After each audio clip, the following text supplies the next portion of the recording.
me out to the ball game. Take me out with the crowd. Buy me some peanuts and Cracker Jack. I don't care if I never get back. Let me root for the home team. If they don't win, it's a shame, for it's 1, 2, 3 strikes you're out at the old ball game.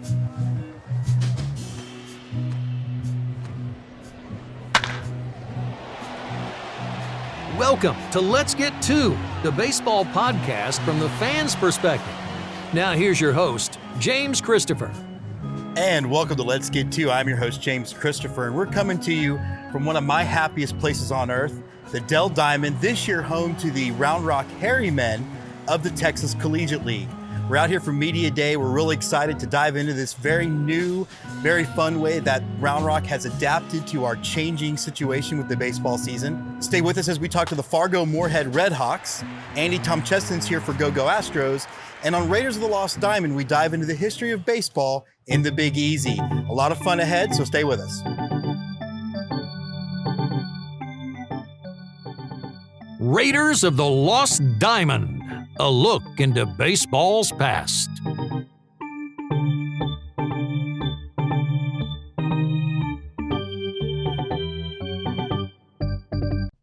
And welcome back to Raiders of the Lost Diamond. Today we're going to talk about one of the most impactful minor league baseball cities in the history of baseball, even though they currently don't have a team.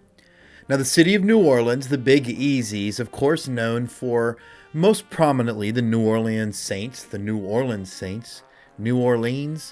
It's one of those things, I know I always say that name wrong, but they're very used to Drew Brees and the Saints and back in the day when they used to wear paper bags over their head. But their baseball history really can't be dismissed.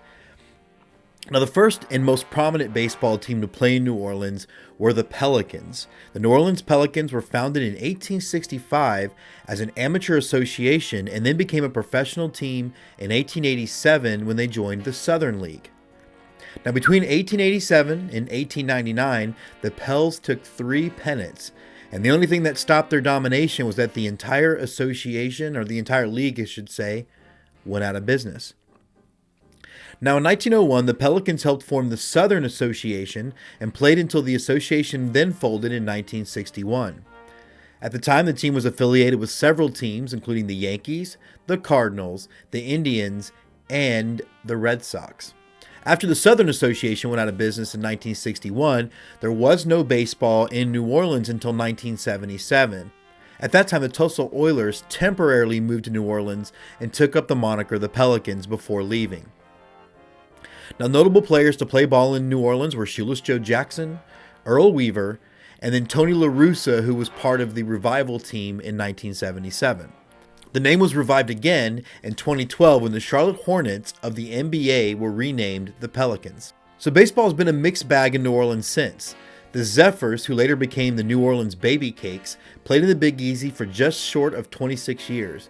But currently, the city is without baseball since the New Orleans Zephyrs/Baby Cakes moved to Wichita to become the Wind Surge. There's hope that there will be another team brought in there soon. Hopefully, a Double-A team is what they're looking at. I don't know what league they would play in, but hopefully we'll get baseball back into the Big Easy before too long. Now, on this show and in this segment, we've talked a lot about the Negro Leagues this season. And the history of the Negro Leagues in New Orleans was long and rich. You had teams like the New Orleans Crescent Stars, the New Orleans Ads, the New Orleans Stars, and the New Orleans St. Louis Stars. And we are celebrating the 100th anniversary of the Negro Leagues. And this show, just like the rest of the baseball world, wants to take a second to tip our cap to the Negro Leagues.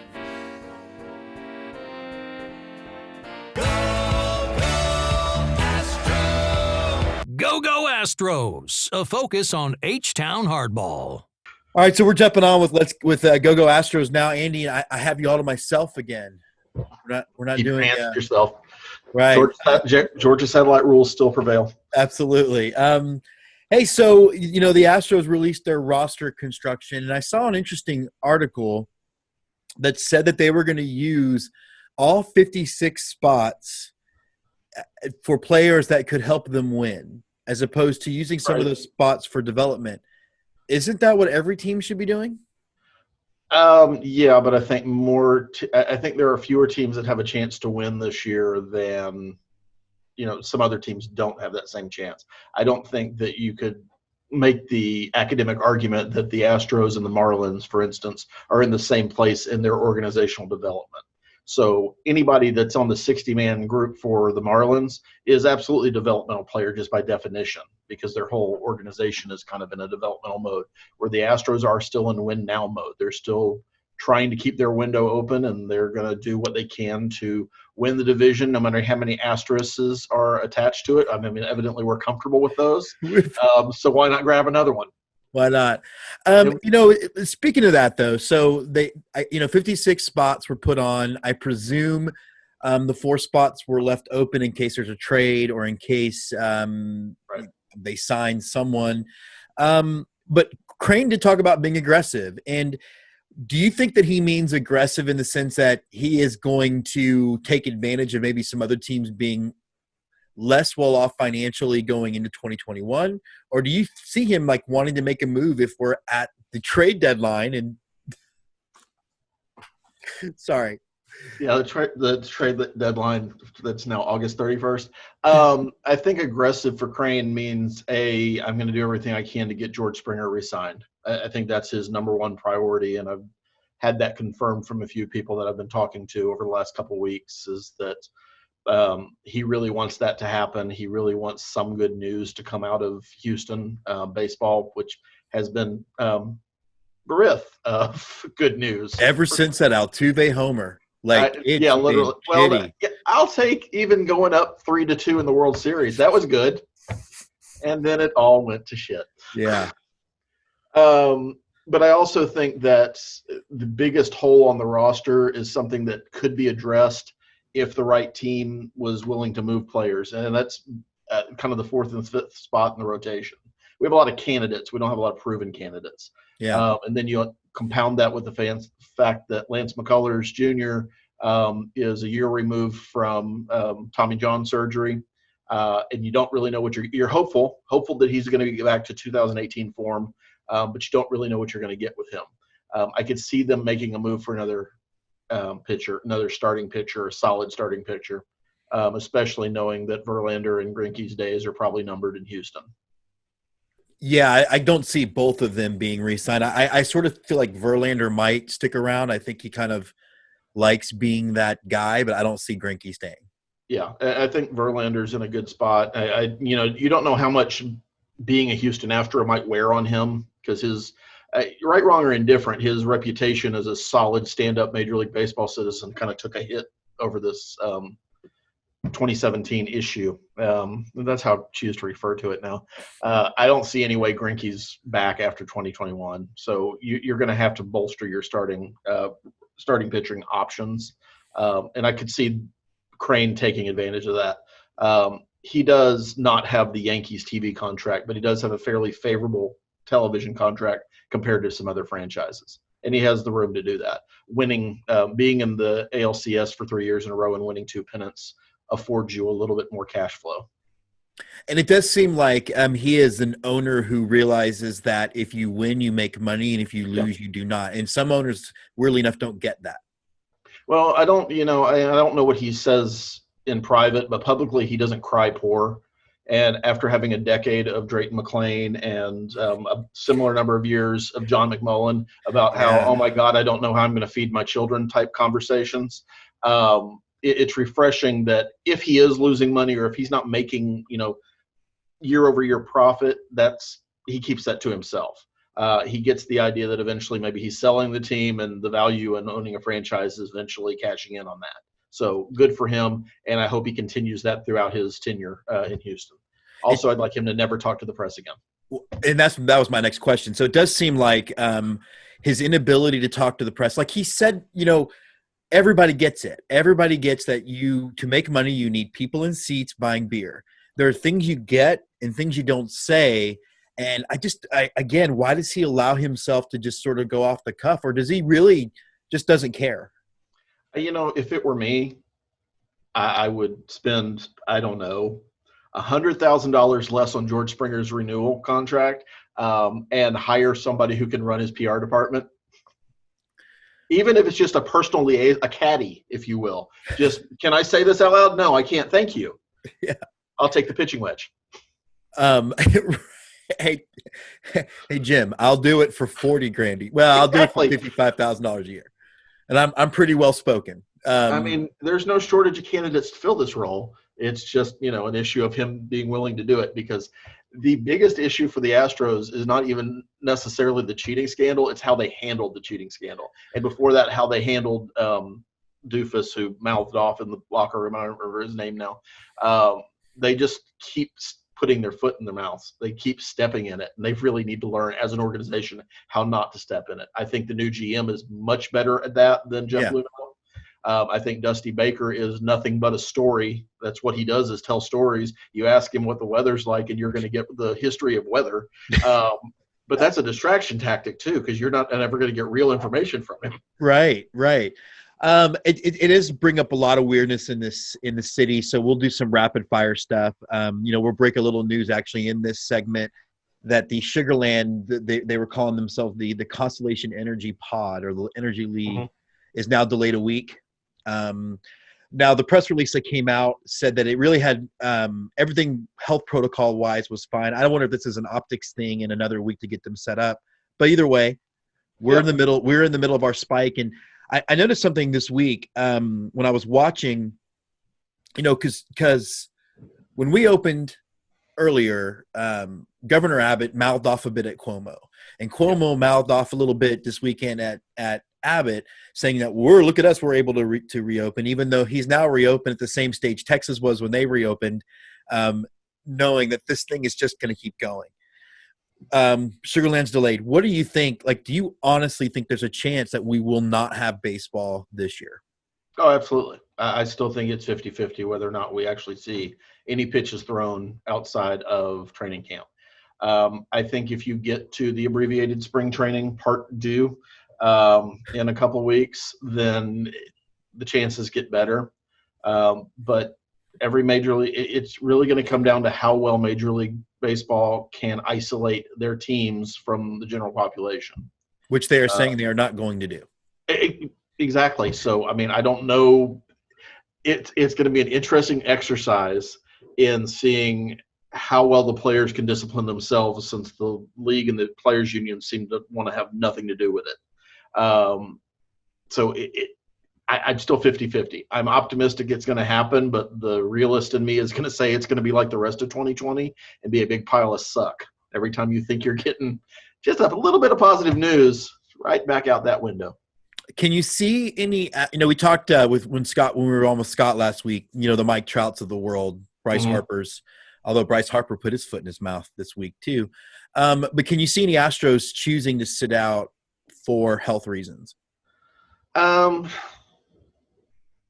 mean, our health reasons aren't something that would be considered a comorbidity to COVID-19. I think the issue is extended family. So do you have young kids that have compromised immune systems? And I don't pretend to know everybody's history with that. I don't know, and I hope not. I don't know if Josh Reddick's newborns are kids that have asthma or something like that would make you hesitate.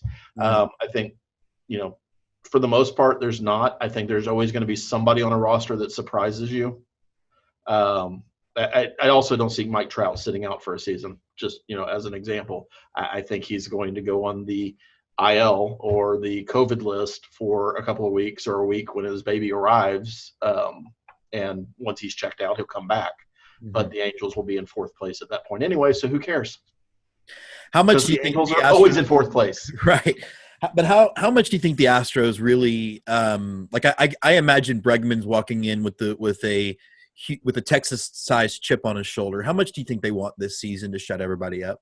I think I think the Astros want to get back to playing, because the only thing that's going to make all of the bad news of January, December go away is playing games. The farther you get away from that with something actual tangible between those two things, the better off you can be. So if Bregman, for instance, since that's your example, comes back and puts up another MVP season, well, that's 2 MVP seasons in a row where there was no hint of anything going on. Well, hold on now. Despite Buzzergate. The baseball world does not believe that there was no – I almost wonder how much of it's futile. Doesn't matter. Yeah, but I think these guys – I think at this level guys are driven by internal pride. I can't imagine, because I can't stand it myself and nobody cares about me, logging onto Twitter ever and getting in arguments with fans who are accusing me of anything. I would hope that they're smart enough to not engage, and the ones that do engage, I hope they're smart enough not to take it seriously. Not everybody can be Tyler Bauer and carry on 15 different Twitter conversations with fans. Mm-hmm. Fans. But yeah, I think they need to get out and play. I think, there are guys who certainly want to prove, especially somebody like George Springer wants to prove that his performance is his performance, and he deserves a big contract going into next year. One of the things Chandler Rome kind of broke down was how the Astros performed in their first 60 games last season. And I think they went something like 38 and – They went 40 and 20. 40 and 20, okay. And also – if we remember, that was with Garrett Cole not being good. The Astros last year actually had the best 60-game stretch in their franchise history 5 separate times, going 43 and 17 in those stretches, and that happened 5 different times in the season. We don't have Garrett Cole. That's the big obvious change, and we don't have Will Harris. But other than that, there's not much change other than everybody got a year older. So I don't see a reason why we can't win the division. I don't see a reason why we shouldn't win the division. And honestly, our schedule with a healthy dose of Rockies and Giants and Mariners and Rangers and D-backs isn't going to be appreciably harder than it has been in the past.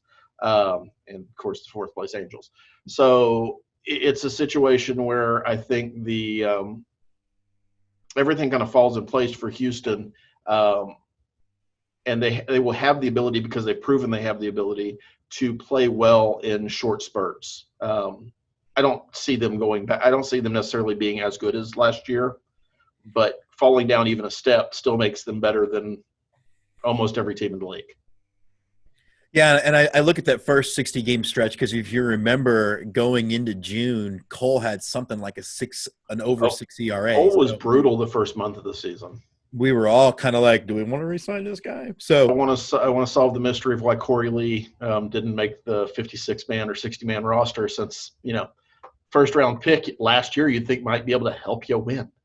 Well, but I think that goes back to I think, Corey Lee was a stretch as a first-round pick. It was a pick of need. And I do think that they're going to use Garrett Stubbs is going to be that third catcher they have to bring with them on the road, because he can also run that field. Sure, but you also have the luminaries that are Michael Papierski, Jamie Ritchie, Colton Shaver, who also somehow made the roster and your first-round pick didn't, even if he's going to be playing taxi squad games. The roster construction is interesting from the standpoint that because minor leaguers outside of the 60-man pool can't be traded, James Click can't remake the organization this year at all. He can't trade minor leaguers for anybody who's not on this list for a major league help this year. So that's going to delay some things that he may want to put in place too, like maybe moving Corey Lee because he's not the kind of catcher that he wants on the roster. Yeah, and I wonder how much anybody – I think that's the big question, though, is how busy the trade market's going to be anyway with, again, do you want to mortgage anything for a season that could be shut down by the second wave of COVID? Like, I think the looming second wave of COVID is going to limit the trade market anyway, and I think Click is probably smart enough to see down the road on that. Yep, and I think the Dodgers might take something for Mookie Betts, though, if they don't start the season well enough. I mean, there's going to be opportunities out there. Who's on first? The Let's Get To Team of the Week. All right, so we're excited to welcome to Let's Get To the Director of Communications for the Fargo-Moorehead RedHawks, Chad Ekren. How's it going, Chad? Good. Thanks for having me today. Thanks for being on. Before we jump into this, I'd like everybody to hear where you're coming from. So tell me a little bit about how you got interested in baseball in the first place and ended up working in the front office of an independent baseball team. Sure. So as a kid, I grew up playing baseball, played all the way through high school, have always loved the game, basically loved sports. After high school, I decided to go into journalism, more so with emphasis on sports and TV. Mm-hmm. From there, I interned at a local TV station.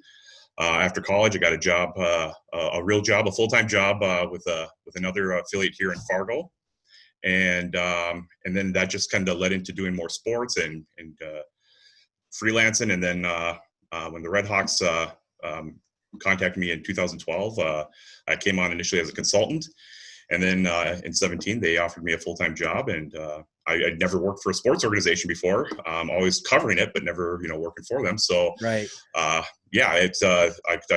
jumped at the opportunity just to, at least say I tried it and to kind of see what it's like to work behind the scenes of an organization. And this is the RedHawks 25th year. So this is not a fly-by-night organization. I mean, they're pretty much a staple. Yeah, for sure. The RedHawks have been around since '96. It was really, baseball, minor league baseball had been absent from the Fargo-Moorehead area for about 30 years, up until '95, when some local business leaders decided to get together and try and put a proposal together to get a independent team here.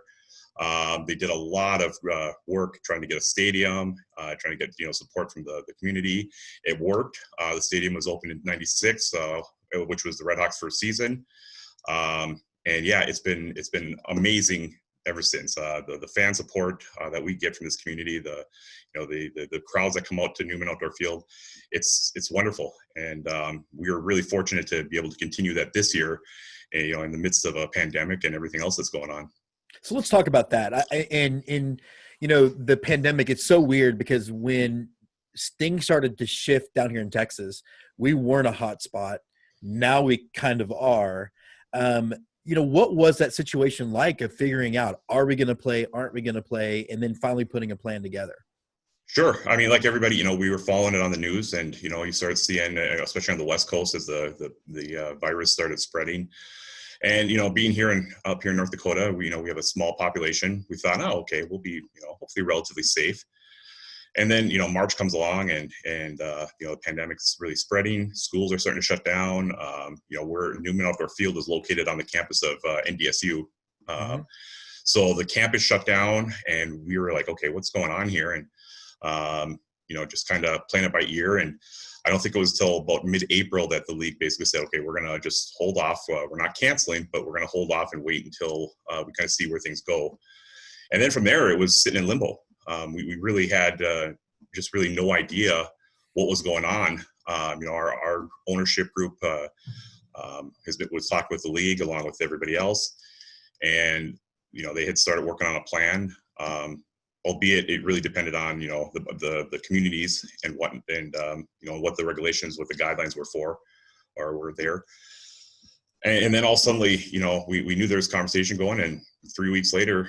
Or 3 weeks ago, they announced this plan, and I think it's great. We're one of the hub cities, along with Sioux Falls and Franklin.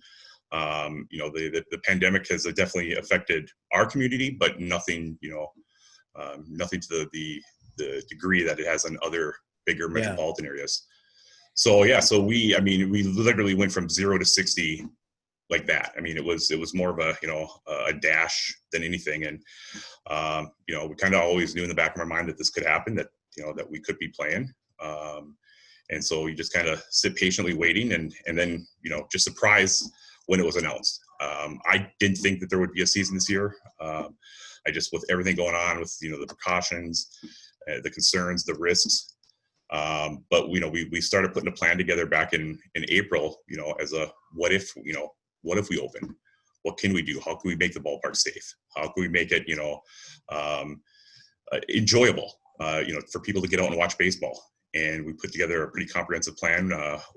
We worked with other teams in the league, and then came together with that. Started putting those pieces in place. Again, not knowing what was going to happen.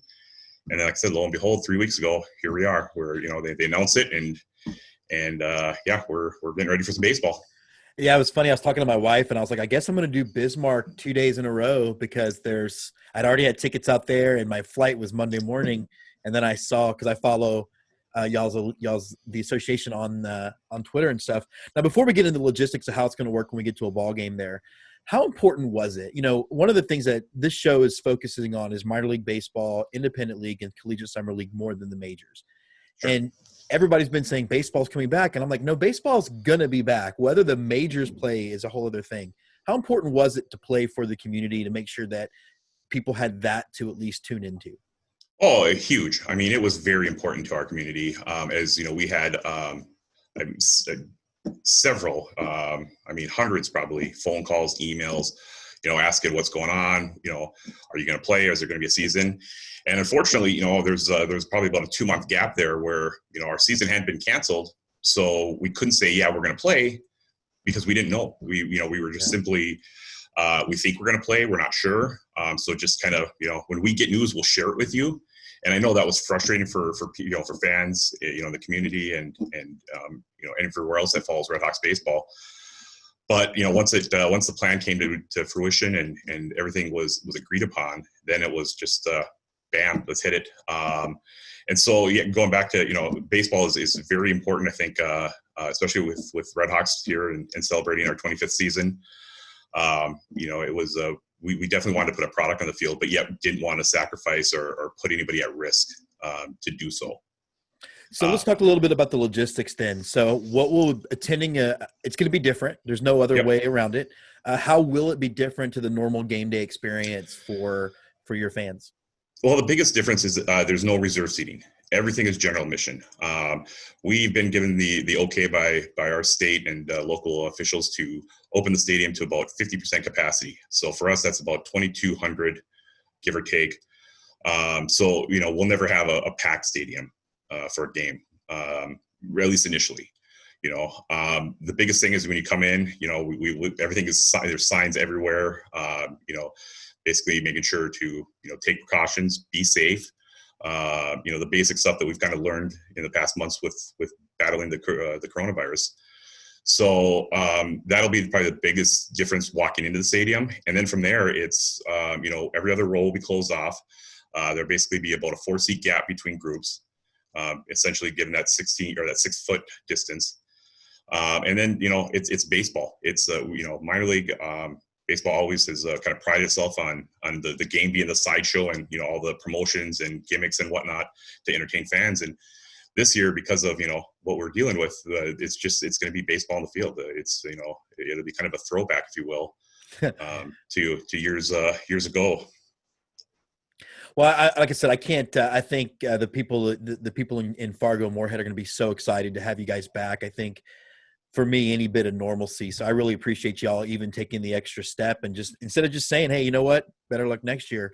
I really think it's a good service you guys are doing.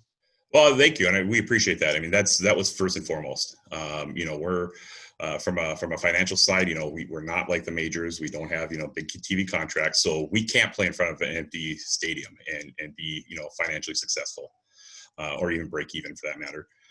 So we knew that if we were going to come back, we had to put in a system to make sure that the stadium was safe, and that really comes down to everybody on our staff, from the grounds crew, stadium operations, concessions, you name it.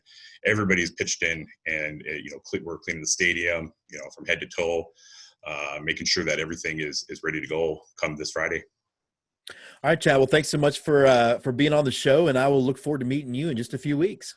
Sounds good. Thanks again for having us, and look forward to seeing you up here. And let's play some baseball. From the bleachers, the Let's Get To Game of the Week. On Monday, June 29th, we at the Let's Get To team had a really cool opportunity. So I loaded up the car and I headed north from my home in South Austin to go to the Round Rock Harrymen Media Day. Arriving at Dell Diamond showed just how dedicated the people at the Round Rock Express were to creating an entirely Harryman event. From the logo on the big screen, to the media guide, to the new press badges, it really felt all immersive into this new identity they'd be playing with for the summer of 2020. The day began with press availability, and if you'll remember, Andrew Feltz on our show last week said they really wanted to make these kids feel like they were professional athletes getting ready to start the grind of a minor or major league season, and that's what happened. So we all gathered around, and I'll be honest, it was a little surreal to be with CBS and ABC and Fox and Spectrum and all these folks, and then Let's Get To. But it was pretty cool, and so we heard from Round Rock president Chris Almendarez, who reassured everyone that safety is a #1 priority, and that he's just really excited to bring some normalcy to people's lives with the game of baseball. He talked about the young men, how much fun it was to watch them in their first practice, playing the game they love because they love it. He reflected on the ugliness of what we're dealing with in the world and hopes for that these players will at least remember the good thing they got to do in 20 in Central Texas through the game of baseball. His love of baseball is clear, down to the goosebumps he admitted having just thinking about his players. For me, it's just refreshing. We've covered on this show the entire labor war between the MLB players and the MLB owners. And I say the entire labor war knowing that I'm wrong. The beginning of what will be an entire labor war that will last years. It was refreshing to listen to the president of the Round Rock Express and the Round Rock Harrymen talk about what the game really does mean. Next up, we heard from manager Chase Almendarez. He said it was just awesome to be around the players, to have players there. He reflected on the amazing Central Texas talent that was on the field. He sees 2 big challenges in the upcoming season, following safety protocol testing and then hitters catching up to live pitching. He's coached 75% of the roster and he's excited to manage the team. When asked about the adjustment to wood bat, he said it's going to help him determine who can actually swing the bat well. And apparently there's been 4 to 5 broken bats already in their first live BP. I asked Chase about the impact that having baseball back can have on the community. You're exactly right. You said it best. It definitely gives somebody a break. It gives them an outlet to go, watch some good baseball. For 3 hours, they can forget about all the cares in the world. Just strictly focus on baseball, watching either their son play or a friend play. So it'll be good. Player Luke Almendarez was excited to be back home, back to be playing ball, and he can't wait to compete. He knows the majority of the team and he can't wait to hit the field. One of the things that caught my ear, because I'm not as familiar with the in and outs of the Round Rock Express front office, was that the president, the manager, and one of the players all had the same last name. It's one of the coolest parts of the Harrymen. It's also a family affair with the president, the manager, and one of the players. I will imagine it has the potential to make some family dinners just a little awkward. It was really awesome to get to meet infielder Ryan Hernandez, and I only wish that it hadn't come in the middle of what was apparently a hurricane that lasted about 3 minutes, as you can tell by the incredibly bad audio that actually permeates many of the interviews we got. It's an incredible experience, and when you're playing so much every day and, everyone's super hectic in the college playing, and then you go to not being able to play at all, it's kind of saddening, but you have to find the positive things in terrible situations. So I just try to maintain my body active and find things to do and honestly stay active as much as I could. I asked Ryan what he was looking forward to getting out of the TCL season and playing with some of his University of Houston teammates. Get my reps in, stay prepared, get ready for next year, because next year is going to be a big year for the University of Houston. So, the more I practice, the more we're staying in contact, the more we're participating together, it's going to directly correlate to, how we perform next year. Oh, yeah, I'm prepared for the heat. It was a little colder in Boston about a week ago, but I got ready for the humidity. I mentally prepared myself, so I'm super excited to be here. You're a Red Sox guy? Of course I'm a Red Sox guy. Then I leave you with a hearty Go Astros. Thanks, man. Oh, man, no problem. I caught up with pitcher Colin Wyman. I actually picked him because he had the best hair of the group of players that thought they were safe from my prying journalistic eye. That's sarcasm. Really good to talk to him, and you can actually hear his interview because we were behind a building. Hey, give me a break. I'm getting used to this whole journalism thing. It's not the same as a film set. Well, for me, I go to Illinois State, so I go to school in Illinois, and it was kind of a big change, like going from up there, being in the middle of the season. We were playing in Florida, and then our season just got shut off. And then I came home. I was like, all right, I'm gonna keep throwing, keep working out and everything. And all of a sudden, our whole season's canceled. I'm like, all right, well, I guess I just get ready for summer ball. I keep throwing and throwing bullpens and working out. And I see like the big leagues, like the Cape Cod, the Northwoods, all of them getting canceled. It was just not happening. So I just focused on working out for me personally, and then kind of banged the throwing part. And then I get a call like a few weeks later that we're gonna play this in Round Rock, and I was like, this is perfect, right in my backyard pretty much. Yeah. So I just kind of revamped everything, and I'm pretty much ready to go now. What do you think it's gonna mean to people who get to come watch you guys play? Oh, the fan part of it? I think it's gonna mean the world to them. They're used to, like me, I know personally growing up, I grew up like 15 minutes from here. So I grew up coming to the field all the time, coming to the Dell Diamond to watch the Round Rock Express. And now we get to be that team that these people get to come and watch them play. And I just know how much people miss baseball. I'm excited for them. All right, what's your pro team? I'll probably go with the Astros for sure. As the interviews continued and they slowed down as the players got ready for practice, I wanted to take a look at some of the safety precautions the Round Rock Express had put in place at the Dell Diamond. One thing I noticed as soon as you walk in is they remind you to be socially distanced at 6 feet apart. One interesting approach is that they have basically turned all of Dell Diamond into a series of one-way paths with constant reminders to stay 6 feet apart. This way, everybody's going in one direction. You shouldn't have any face-to-face bumping into people. All of those things that, generally speaking, usually left me coated with beer because I can be a little awkward, but now will actually help preserve my health and the health of my family members. They even have a fairly ominous wrong way sign.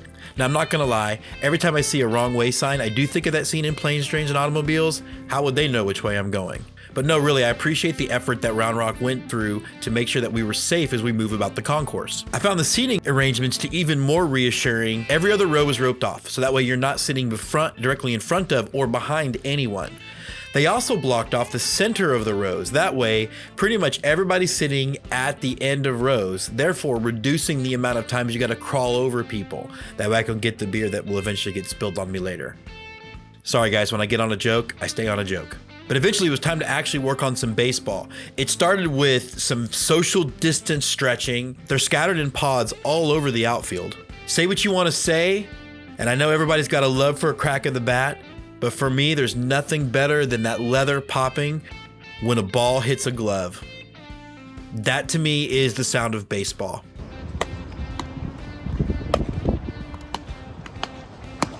Who am I kidding? The crack of the bat's pretty sweet too.